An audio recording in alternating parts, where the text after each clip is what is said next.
Hi, this is Gary Kelley. I am with Remax Executive Realty out of Marlborough, Massachusetts. I am joined today by some colleagues, Andy Paleologos from Franklin Hi, and everybody. Joe Romeo. Hey, everyone. And the reason we wanted to get together today was to give a market update on where we are in the marketplace and to give people an idea of what we're seeing, etc. This is the equivalent of the three guys sitting down and having coffee somewhere. This is not official statement from Remax or Remax Executive Realty. That's the disclaimer. And then we can go on from there. But one of the reasons we got together and we wanted to get together today was this chart in particular. This chart is from a system called Showing Time. Showing Time is a system that's used by real estate agents to book showings. Now, some might argue that it's not used by every real estate agent. There's always a bunch of disclaimers. Bottom line is, the people that were using it last year are probably the ones using it this year. And for the first time since middle March, we now have the showings up over where we were last year. So as we look at that, Andy, what are your thoughts about that? Well, I find it interesting, mainly because we all thought perhaps differently, right? So when COVID sort of came along, we all, as things progressed, expected things to sort of get a bit of a dip, right? And we needed some time to elapse to see what that dip really looked like, how it materialized, whether it was going to be something that was going to be more permanent, and by that I mean months on end, or whether it was going to be something sporadic, which it doesn't seem that that's the case either. It seems like this is a one-time event that God, let's hope so. What's that? God, let's hope so. Yeah, no kidding. But it put a dent in things a little bit, and what's really encouraging to see is that the market pressures of buying and selling in real estate are overcoming the perhaps adverse impact that COVID had, and we're seeing that right now. We had Gary, what was that chart? Put it up again one more time. So we had a situation where for a period of, I would say, 3 to 4, maybe 5 weeks, you saw a precipitous decline right after March 26th, and then the steady incline right afterwards. I'm sure that had something to do with consumer confidence, that at least at a state level in Massachusetts, Governor Baker was proceeding with the right plan of action. That stabilized the buyers and seller community out there. And proof is in the pudding. So I know that on our side down here in Franklin, Tammy and I have been busy. We have had listings. We have had buyers engaged. Even with the safeguards that are in place, those who want to buy are out there and they're serious. Sellers as well have been comforted knowing that while their listing has been out there, while some have said there's perhaps a small softening, it really has not adversely impacted the values of homes out there. And this is a really critical piece. I'm sure we'll get into that a little bit further, but we're right there now. We're back and we've exceeded the 12-month trail from last year, taking a snapshot at this time last year, this year. It's encouraging. Thanks, Andy. I'd like to bring Joe into the conversation. Joe, how are things looking from your little corner of the world? Well, from my corner of the world, I can tell you I've had multiple listings, and some of them did get multiple offers on them. I have active listings that are getting multiple showings every single week. And I've got buyers who maybe 3 weeks ago or so, they said there's really nothing for us to buy. There is nothing out there. But in the past couple weeks, they've been seeing more and more properties that are good properties that are in their price range that they're excited to go see. And their attitude is almost shifting. They're saying, I see this inventory coming on the market. I'm almost getting excited for the possibility of all these upcoming listings. I don't even necessarily want to sell on something that's right in front of my face because I can feel the market is shifting. So even the customers can see it. I want to put up a chart that supports what you're saying. This is a listing of the homes listed in each week in Massachusetts, single family, condo, multifamily so far this year. You can see where we fell off the cliff, and you can see where it's now coming back up. And we're seeing that every day in the marketplace as we work with our buyers. They are seeing more listings, etc. It's a good Absolutely, problem. Gary.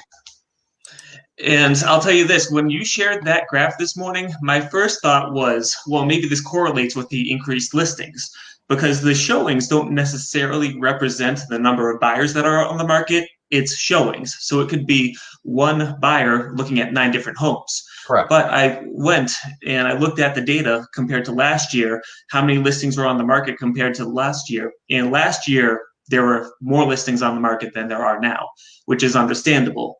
So it's not necessarily there's more listings now, so there's more showings. I think it's just, it shows you that the buyer activity is there. It is very strong. And I also feel like people are a little bit tired of being cooped up. They feel a little bit more confident. Okay, I don't see a whole lot of people getting sick. And yes, this is a very terrible thing, and a lot of people are getting sick and are in bad condition. But I think people have been cooped up in their homes, and they're saying, you know what, I feel comfortable. I feel like the real estate agents are doing a good job making us feel safe in these showings. There's a lot of safeguards that are being put in place with no guarantees, but you can tell there's showing disclosures that people have to sign. Buyers are being asked to wear masks and gloves, and there are very fewer open houses or open house opportunities. So you can tell that the industry has adjusted, and I think buyer confidence is showing. So I'm telling my clients that if they have a house to sell and they're either not in the home or they are in a situation where they are comfortable with having people come through their house with gloves, masks, etc., that now's the time to go in the marketplace. How about you guys? I have always, throughout this process, I've told people we haven't seen any price depreciation yet. And every time that I see a listing go up, it's been going under agreement fairly quickly. So at each point, there was never any decisive moment where I said things have dropped off. It's a bad time to list. You're not going to get you the money for your house right now unless you wait. But I would always say health first. If you have any health concerns, now is not the time to list your house.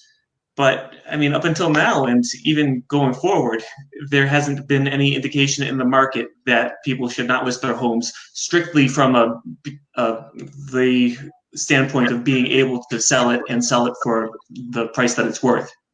Andy, what are you saying? To piggyback off of what Joe is saying and to sort of push the envelope even further, I would venture to say that all the data is leading towards there being a serious influx of inventory soon, or on or around the time when Governor Baker decides to lift the stay-at-home order, even if it is a measured response, which we're all anticipating that it will be, and a measured loosening up where people can kind of go about their business a little bit more. The more that happens, the higher the consumer confidence index rises, and therefore logic would tell you that the more inventory will come on the market. So really the conversations that Tammy and I are having right now with our folks that are sort of in the fold but are waiting for the right moment is you're in the right moment. You do not want to necessarily go on board, go live in MLS when that full influx has hit, because now you're in a situation where you have more competition out there from a listing standpoint. That same buyer pool has been churning and waiting, and they're still there, and they're waiting for a property to scoop up. So the sooner we can be proactive and encourage our folks to list, of course, with proper protocol and safeguards in place, the better those sellers are going to do in this type of a market right now. Remember, it's really more of a shift. So what we would have normally experienced at January 15 and moving into May at this point, you can imagine that curve. Let me see if I can do this the other way, going up the normal spring market. Well, we had the dip. It's just pushed. So that spring market, in fact, will get the sort of the defibrillator. Easy for you to say, Andy. Yeah, right. And we're shocking it back into life, and everybody is just kind of, we've just pushed it out. So instead of it being a January to May model, we might be, in fact, looking more at a late April, early May pushed into the fall model. So let's get everybody in there that can get in there before that huge influx hits. And one of the things that I think drives a lot of the real estate cycle is getting kids settled in schools for the new school year. And right now, the new school year, we're anticipating starting in the fall. But most, the schools in Massachusetts aren't going to school right now, other than online and all that. And parents, and boy, is that fun. Yeah, the parents are very much looking forward to school resuming. But I think that the people that are motivated to get settled before the school year are still going to be out there. And whereas they would normally perhaps be settling in June or July, they're going to be settling in August. And I think that bodes well. So what I've been telling people with the health and safety consideration, if you're on the fence about selling your home, now is the time to sell your home. Put it on the market now before everyone else puts their home on the market. After we're here at May 8th, May 18th when the shields go down. If that happens, we don't know. But the thought is there will be a large influx, as Andy pointed out. What are you telling buyers? To be patient. That house is still out there for you. And the same conversations that we're having with our sellers, we can share that information with our buyers as well and say, listen, this is the messaging that's going out because it's based in data. It's based in trend data. It's based in watching very closely the market indices, and all signs point to go. Pass go, collect your $200. It's time. Let's roll. So those buyers are eagerly anticipating the influx of inventory as well. We have, strangely enough, so Tammy and I have typically done more of a 75-25 split, sellers and buyers. Interestingly enough, during this time, it's much more balanced. It's more of a 50-50. So those dialogues are happening on a daily basis with each of our clients, and everybody needs to know the temperature. Gary, I think that these types of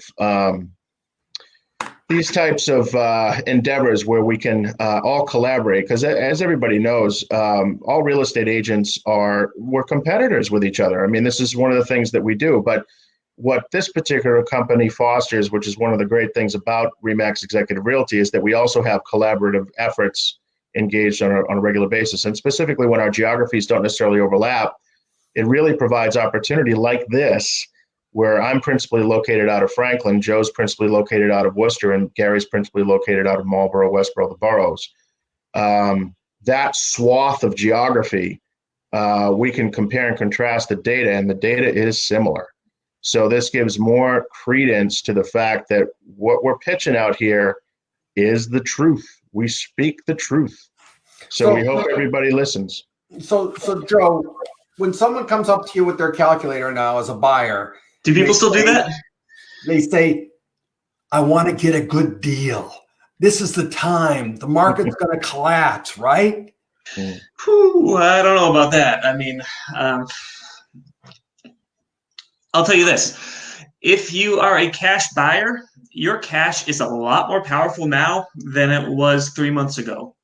3 months ago, if you were a cash buyer in an entry-level type of home, it didn't matter. It absolutely meant nothing. And I mean this. You could, if the property's priced right, and even if you had an above cash offer price, if it wasn't the highest offer, it really wouldn't mean much. Right now, if you have a cash offer, it is very, very, very attractive. Even if you have a home sale contingency on a house that your house is under contract, that still presents a lot of risk because there's still a lot of uncertainty with potential job losses. Right now, I believe, and correct me if I'm wrong, but I believe lenders require the day before verification on your employment before the closing. And there's just so many more things in place that can trip up a deal now that your cash is more valuable. That wasn't the answer to your question, but to answer your question, if you're in one of those positions, maybe you'd be a little bit more likely to get your offer accepted or get a couple bucks off of the house. But this is not going to be bargain basement hunting. It's just not. That was my point. Is I'm not seeing house prices tumble. I'm seeing sellers say, this is a tough situation. Can you show my house safely, etc. And there's a whole protocol around how do we get pictures, virtual open houses, tours, all that stuff. Let's set that aside for a second. But sellers are not saying, there's a fire sale out there. I have to get in front of that. Instead, they're holding up. In fact, we're seeing prices go up a little bit over time in this marketplace, which, again, I think that what you're going to see is in the next couple of months, the press is going to say, oh, real estate, the bottom fell out. We stopped selling things. Well, when COVID-19 first happened and everyone was frightened to figure out what was going on and what could we do and everything else, I don't think as much activity happened. And you're going to see that trickle through, and that's going to be something that you're going to see hit the Warren report, et cetera, in the coming months. But speaking for myself, and I think you guys, I listed a house just as this stuff was starting, and we closed on it last week. And there were things that we did differently, no question about it. We had masks on at the walkthrough. We had, in this case, the buyers actually were from Michigan, and they bought the house based on the photos and the tour, but they came out and looked at the house for the home inspection. But their agent was not able to come to the home inspection as a result, because everyone's trying to keep the numbers down, and the agent was concerned for her health. So she attended by FaceTime session. That's a case of, 3 months ago, it would have been, you got to come to the inspection. We're not going to do anything for you. Now, I think everyone's being more reasonable, more lenient, et cetera. The other thing that's interesting is when you sell a house, you've got to have the fire department come out and do the smoke inspection. Some towns are continuing to do that. Some towns are actually saying this is an opportunity for us to improve. For example, Southborough, you can do a FaceTime with the fire department, and they will do the inspections that way.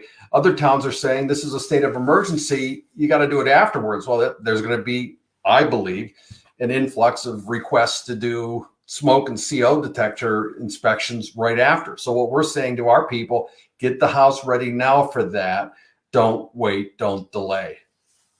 That's a good point, Gary. And there's a lot to unpack there. One of the things that triggered me when I was listening to you was this piece about sort of what you're going to see in the news, right, over the next 4 to 6 weeks, call it. I would just remember this, and this is what we try to communicate and message to our clients and to the general community at large.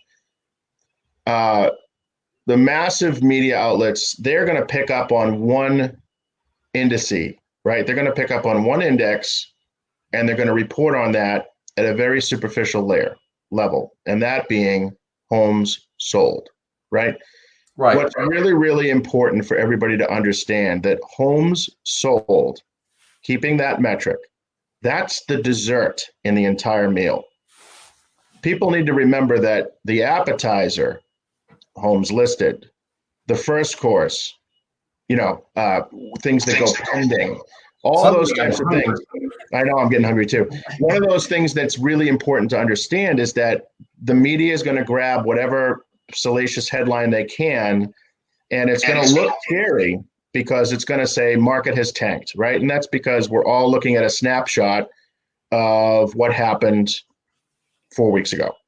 And it's really, really critically important to understand that the other indices, homes listed, homes pending, those are still looking very strong, and their trajectory is pointing upward, just as would have been the case without COVID. Again, it's just a push out. It is not a new reality. So that's really critically important. To the buyers and the sellers out there, you're going to see a lot of news that looks like the market is absolutely tanked. It is not the case. It is absolutely not the case. And as soon as things start to rebound and those lists, those just listeds, those just pendings start to recover, everybody will be able to have that macro view of seeing that in fact, everything was just sort of pushed out a few months.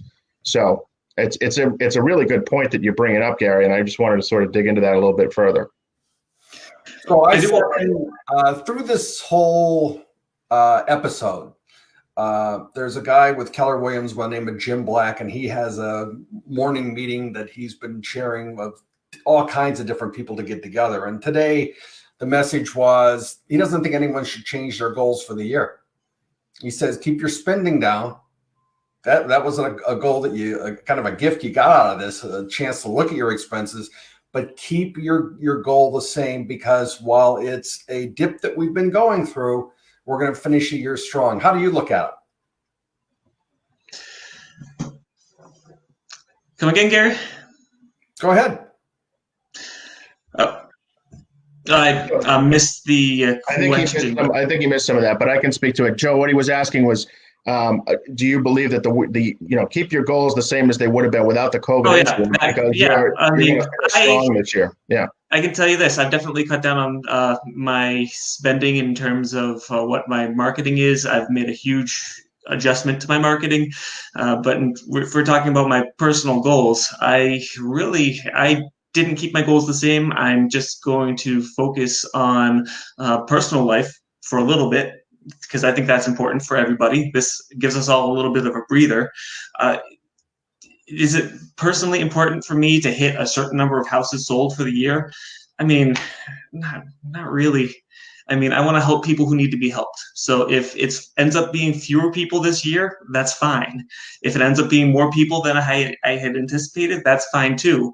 Would I love to have the end result be the same that I had intended for the beginning of the year? Absolutely. But at the end of the day, this is all about helping people, and that's what we're all here to do. So it's well said, Joe. I bet you anything, though, if you looked at the marketing dollars, you might have probably shifted them. Yes. Not necessarily spent less, because that's what we're experiencing, is that where we would have been, pouring more resources into, collateral that would have involved face-to-face or something that didn't keep in mind social distancing.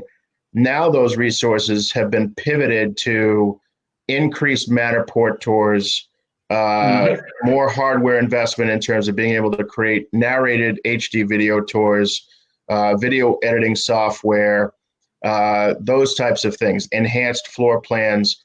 So there has been, I can tell that from my perspective, there's been a shift in those marketing dollars. But I would say that actually this entire process has perhaps made the venture of buying and selling real estate from a marketing's perspective, from a marketer's perspective, from an agent's perspective, more efficient. I think there's going to be a lot of things that come out of this that end up being part of our standard operating procedure moving forward, because they prove to be very efficient. I think so. And that's a good point with the Matterport tours. I've been doing them on more of my listings. And yes, that comes at an expense. So some of my marketing budget has shifted towards doing those virtual tours.